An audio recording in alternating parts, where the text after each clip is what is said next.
Hey, so welcome back to part 2 of the Bioshock Plasmid build, and there has been some progress. So, in the last video I was explaining what we're going to be doing, and I went away and sanded it. So this is the main body, and I've polished it up so it becomes nice and shiny. The reason for that is because I want to cast this in some clear resin, which we've got right here. We've got a few different choices, but I think I know which one I'm going to go for. And then obviously in the game, it's mostly red, but I seem to have this memory of blue one. I think there's a blue one. So we're probably going to make a couple, a red and a blue one. And I wanted this to be shiny because obviously this is going to be clear resin. We can put some pigment in there, and it saves you from having to polish the resin later on if your master is already nice and shiny. So with that in mind, these are the other parts, which I've just primed, because these are supposed to be like a tarnished sort of dull looking metal.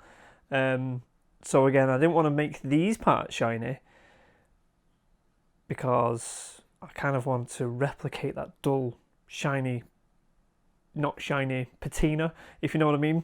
I'm not sure how I'm going to do this yet. I think probably going to use something called Rub and Buff, which is a really nice paint that you use your finger, you rub it in. The clue's in the name. And it just has a really nice fit. In fact, I've got something right here. Check this out. This has been done in Rub and Buff. So we'll be doing a video on this fairly soon, hopefully. This is something that we're working on at the moment. And this is all, the whole thing has been rub and buffed. And it's kind of like a paint. You put it on your finger, you rub it in, and the more you rub it, the shinier it gets. So I think I'm going to use that for these parts. So there's a couple more things I need to do before we actually get to moulding this thing. As you can see, I've done the head. So there's the head. Oh, is that focusing? Come on, focus. Focus. There we go. So there's the head. And then obviously these parts. So these were all 3D printed. I've just then sanded them to death with my flexible sandpaper I should say. So that would pop into there like that. I think I'm going to change that. If you just have a look at the bottom of here, it's like this. This is a nice little mechanism. Obviously, if you were just to 3D print this, then that locks into there, and you twist it, and it kind of locks into place, which is nice for a 3D print. But because we're casting this, those little legs are going to be kind of awkward to cast. This piece just pops on the top, and then the arms that go on the side, again, I've only made one because we can just cast this multiple times. So I need to make 4. So then that pops onto there, and that's the sort of, you recognise the shape now, yeah? And obviously the screw cap goes there. So what I'm thinking, this is what you've got to plan when you're doing these sort of things, is how are you actually going to mould this thing. This is going to be easy because it's a fairly simple piece. This is also going to be fairly easy. And this has the potential to be easy. So what I'm thinking of doing is I'm going to cut these little legs off so that it's just flat on the bottom, and then I'll cast it flat like that so that it'll be one solid piece. And then we'll have, you know, this is a little indentation in there. That'll be gone because it'll be a solid piece of resin. So then I'll probably just go with super gluing that onto there. And then the only thing I've got to worry about is lining up the lid properly so that the arms can go on correctly. Probably just put an arm in to get it right. That'd be the easiest way, right? So that's the plan. I'm going to cut those legs off. The lid's fine. This is fine. And this. But this, now, I don't want to cast this in a whole solid chunk of resin because, you know, that's just going to be a lot of resin. And I also want to be able to light it up. So I've not quite figured out how I'm going to do that. I was going to get one of those tea lights, which we have. But it's orange. It's the wrong colour. I kind of need it to be white. So I've not quite figured out what I'm going to do there. But I want to keep this cavity, and I need that. I don't need this funky bottom. So I think I'm going to fill that in with just plasticine, nice and easy. I may even cut this piece off just so that I can help the mould actually be 2 parts, because I'm going to have to do this in 2 halves. So that's going to be slightly more complicated than the rest of them, but I'll show you how I'm going to do that in a minute. So, making a mould.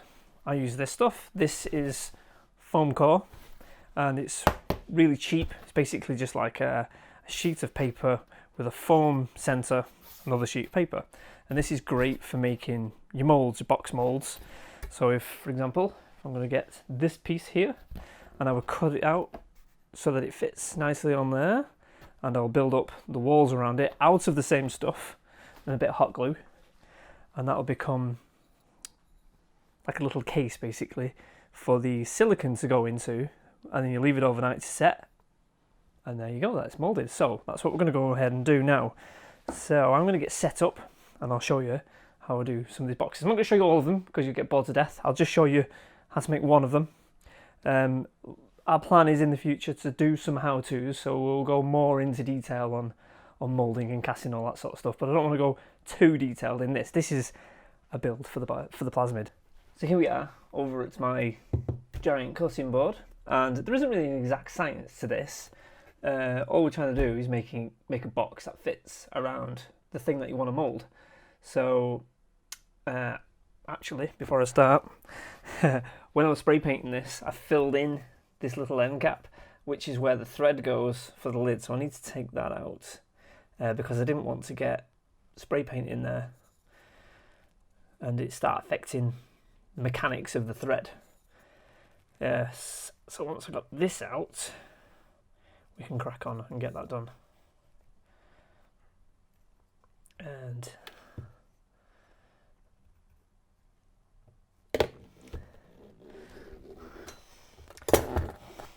there we go, nice and empty. Don't know where the camera is, I'm pointing it all over the place. Right there. So that's ready. So all I'm going to do is place it in the corner. You need a little gap around the edge, nothing too, you don't want to go too thin with the silicone because it can kind of go a bit distorted, is the right word I'm thinking of. If you make the walls that go around this thing too thin, it'll lose its shape when you take the actual master out. So you want to have a little bit of thickness, only like a centimetre and a half, all the way around the edge. So I'm going to cut this first piece, and like I say, there's no exact science to this. Just needs to be enough. There are different ways of making different types of moulds. This is what we would just call a drop-in mould, a drop mould, which basically means when we put the resin in, we're just gonna pour it straight into the hole, and it doesn't need to go anywhere. I'll give you an example. There's an old mould here, you might recognise it, and when you pour the resin in, you just put it straight in the top. It doesn't need to go anywhere.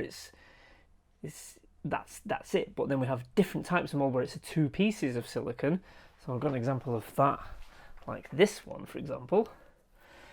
So if you open this up, there's 2 halves to it because one half has the detail on, the other half has just the rest of the model, but no real detail. But again, if you had something that's detailed all over, it can get complicated, okay? So if you got a model with detail all over, then where your seam line is going to be becomes important. Whereas with this model, it's not so much because there's only detail on the side, so then I can have the seam line on the rim and I can sand that off afterwards. But I can give you an example of a more complicated one another time. Yes, so then that's a 2-part mould with a hole in the top. You pour your resin into the hole, and there you go. Once that's set, there's your model. But this one's a relatively simple build. So, right, we've made our first cut. There's the lid. Well, not the lid, but what the box is going to become.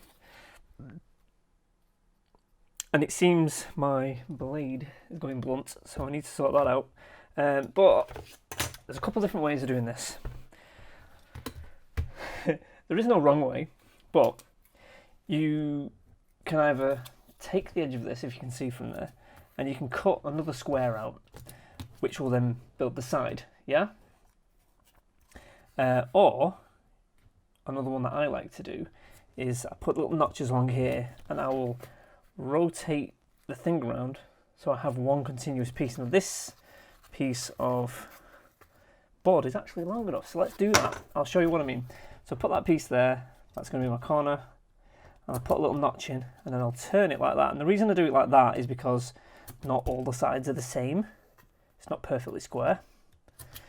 And then the last one is just big enough. So then you want to decide, right, that's how many pieces you need, how tall it's going to be. You need to decide the height of the walls that you need. So again, because this is a relatively simple mold, I only need it to be as high as the model itself. And again, going back to what I was saying before, you want to have like a centimetre and a half-ish extra around the edge, just so that the walls of your silicone isn't too thin. So I'm going to go put that on the edge of there, and I'm just going to guess about that high. Now that's important when it comes to a mold like this, a two-part mold again. You would have to double the height, because at some point you need to take it out, turn it over, put it back in, and then cast the other, not cast, but mold the other side. So if you've only made it big enough for one half, like this, and you needed to turn it over and do the other, you've got no room to do it because the silicone is in there as well. Again, like I say, we will go over all this in another video where I show you different techniques and how to actually mold and cast things. Right, so I've cut my piece off, and we don't want to cut all the way through this because then we're just making separate pieces and it was a waste of time. What we're going to do is just score the surface where I made those little notches earlier, so that I can then just turn it over and snap them into place. So if I just score the top, you end up with something like this, and we can just snap them round, and there we go, we can make our box. So I've already got the glue gun on and heated up and ready to go. I'm just going to line that up. Remember, try and figure out which side I started on, because I didn't make a note of that. There we go. Oh yes, I am forgetting a bit. You need to stick your model down. You need to make sure your model doesn't start floating. So this surface here is not important because it's going to go on the inside of the model. So I'm just going to glue it down.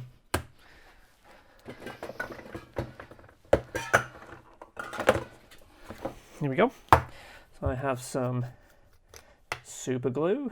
I believe it's already open. Yes.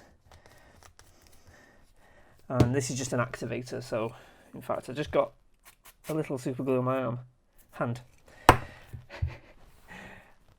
Super glue, the activator just makes it set immediately. So put a little bit, I'm not sticking it down so that it sticks there forever. So I'm just going to put just a few little blobs. Stick it right in the middle where you believe the middle is, not too important for something like this. And then just spray down the gap with the activator, and there we go, it's glued on. But because I only put little tiny blobs, it'll just pop right back off again when I need it to, of course. Okay, so I think that is that side, so just make sure it still fits, and it does.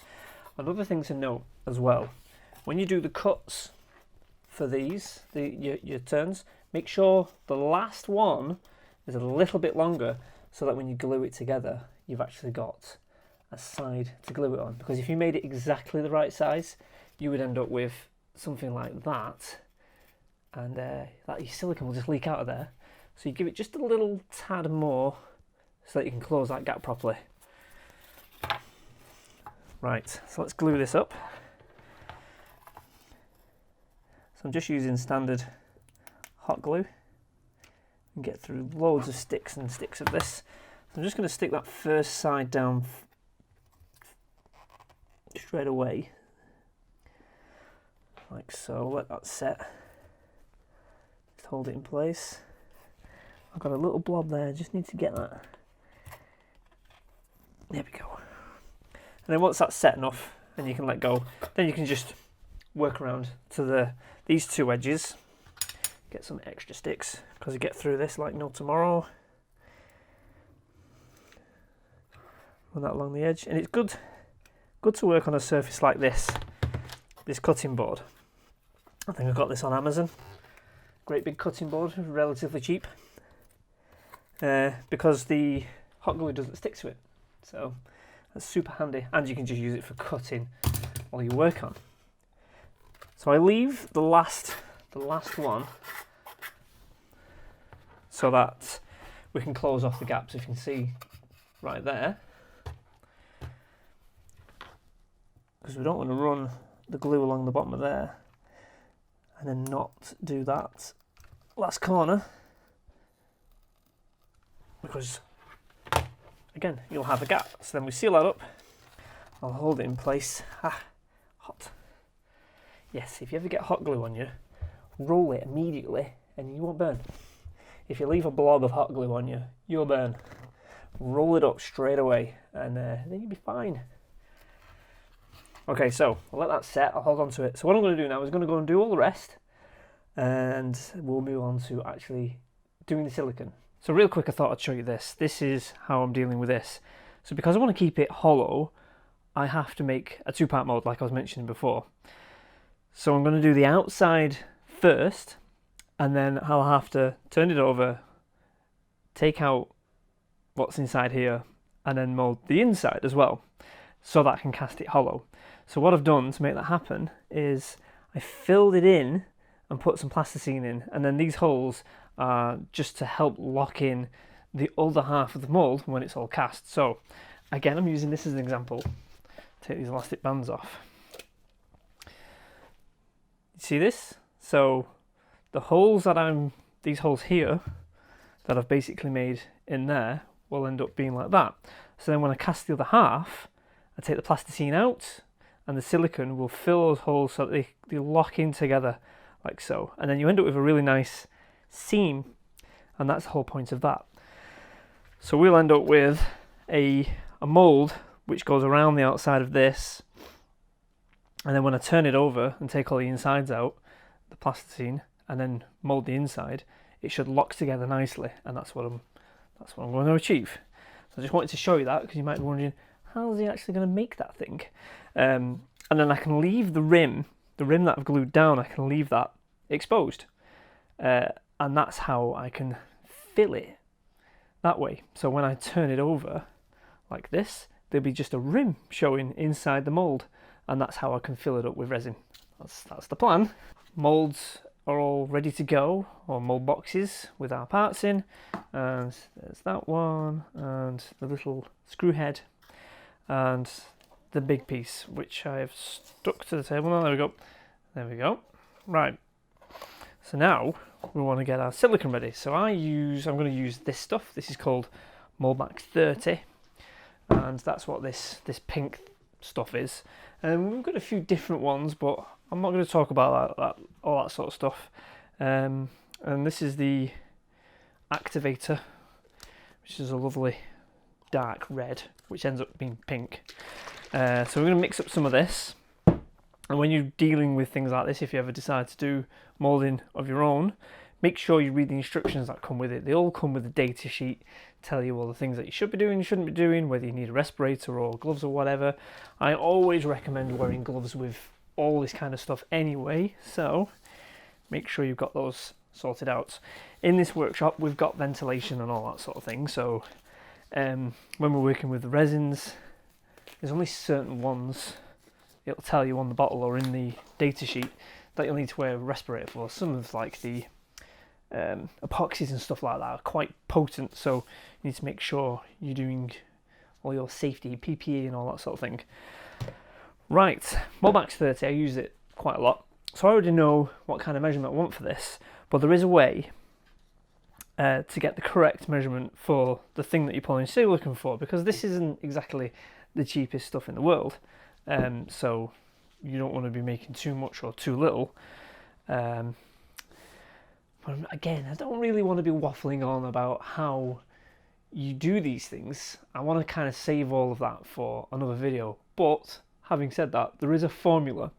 So in brief, it's the width, height, and height, width, and depth. That's it. So you can work out how much of this stuff you want. This is Smooth-On. This is Moldmax 30 is a Smooth-On product. So on the Smooth-On's website, there is actually a calculator already on there to help you work out measurements for things like the silicons and the resins and all the other different things that they make. So that's super handy.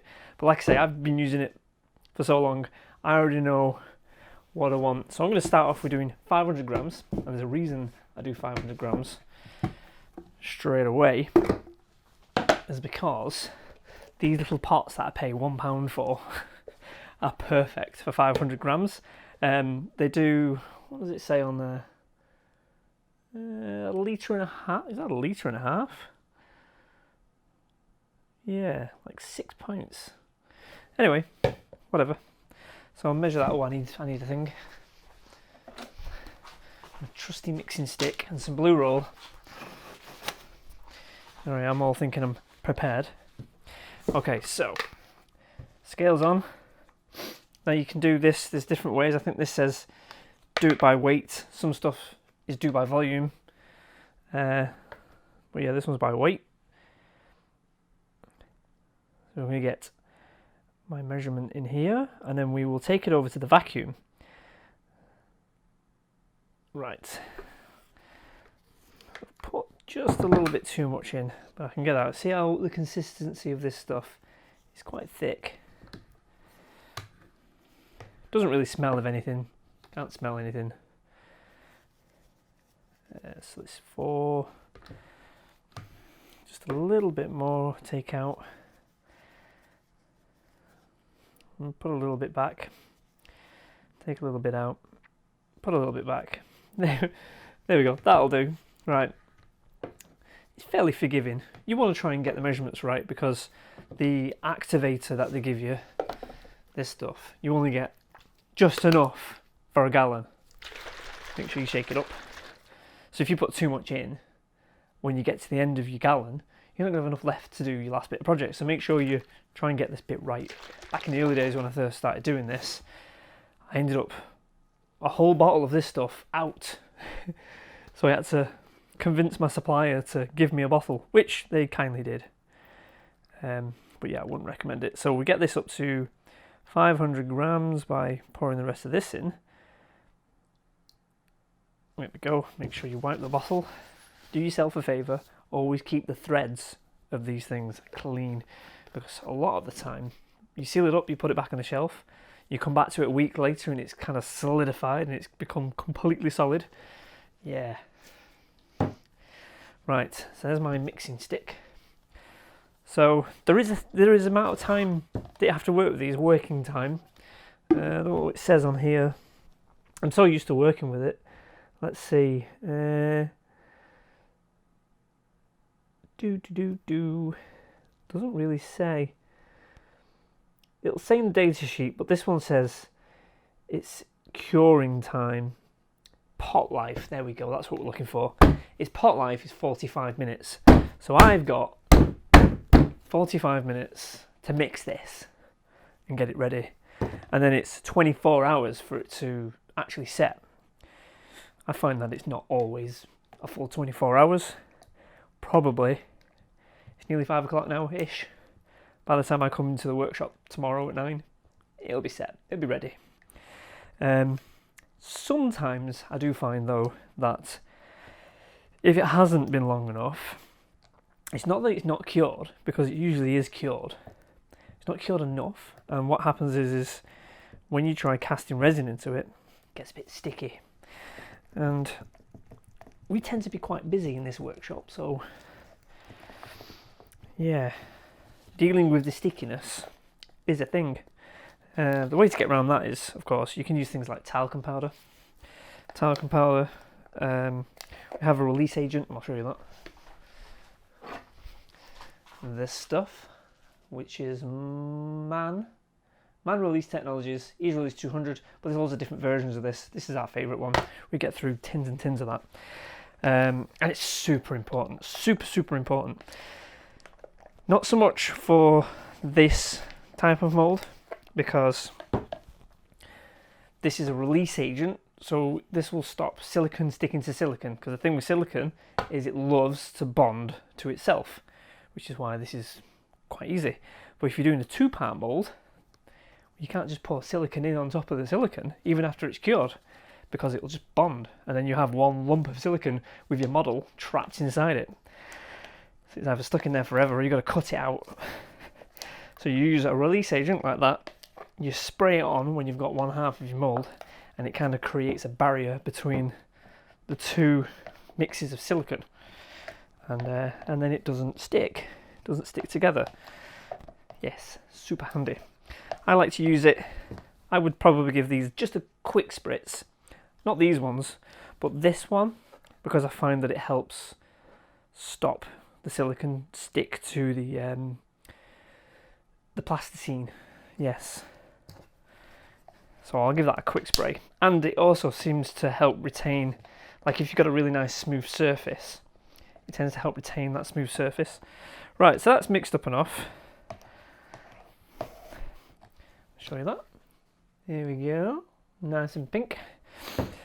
There's one last thing to do with this. I can't just pour it in now. Well, I could just pour it in now, but I'm not going to. This is now full of bubbles. Oh, look at that. Here, full of bubbles. And we don't want those bubbles on the models, because the bubbles will stick to the models, and then when it comes to taking all apart and you want to cast in there, there's a great big bubble that you can never get rid of, because that's your one and only mould, and it's cost you a fair amount to do. So there's 2 ways to get around this.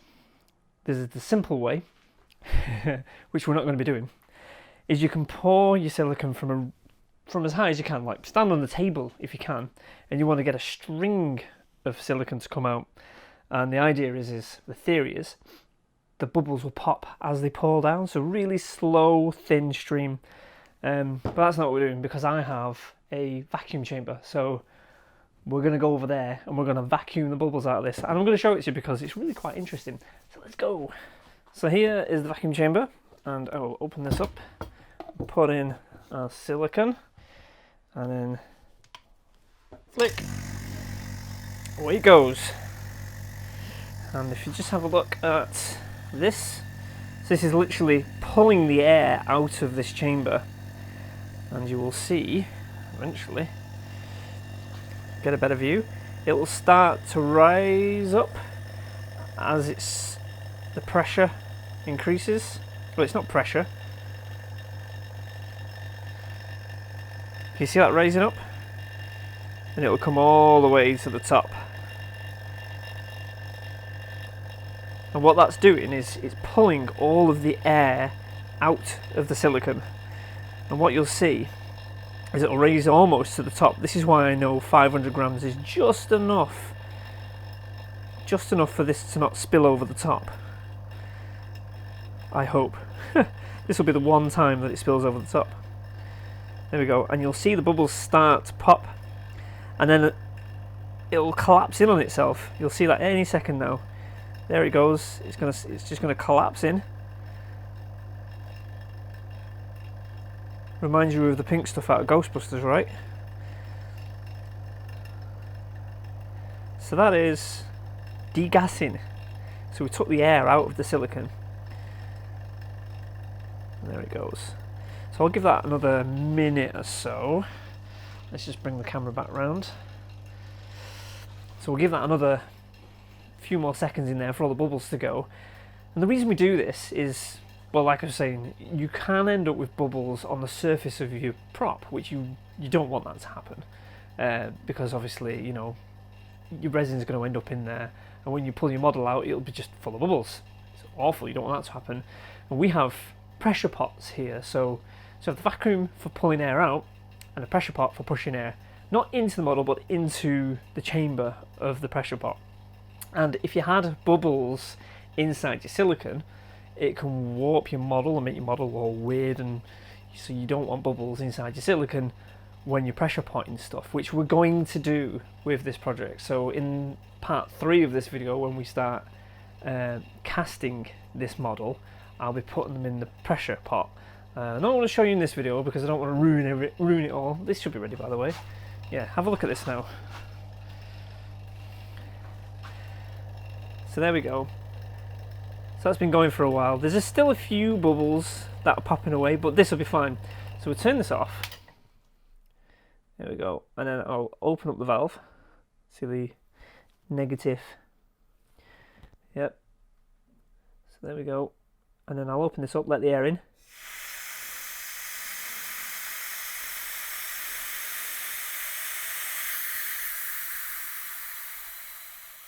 And then if you look closely, it looks like all the bubbles have completely gone. There's a few on the surface there, but all the big bubbles, they're all gone. So let's get this cast in now. There's our silicone, all degassed. There's a couple of bubbles on the surface, but they won't be a problem at all. And all I'm going to do is pour them straight into the moulds. Again, there's different techniques and stuff for this job, which I'm not going to go over right now. But essentially, I just want to pour it into one spot and let the silicone just travel into all the spaces.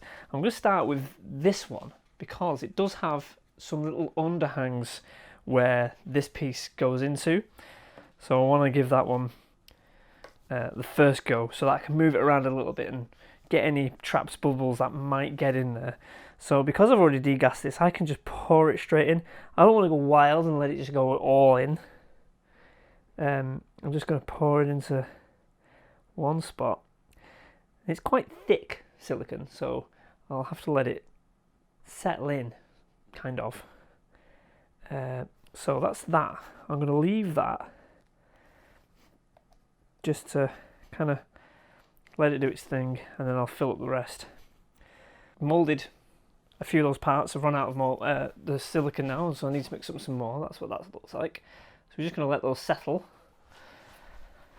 overnight. I'm going to mix up another batch because I need more for this last piece, and we're going to let them settle overnight, like I say. And so in the next video, we'll be taking them out of the moulds and we'll finally do some casting. And then maybe a part 4 to this. We don't know yet. I'm not sure. Probably actually, because we want to finish this thing. So I'll make part 3 actually casting it. We'll make part 4 actually finishing it off, so that I'm not trying to squeeze it all into just a couple of videos. Alright guys, so I'm going to get on with finishing this off, and I'll catch you all in the next video. Bye.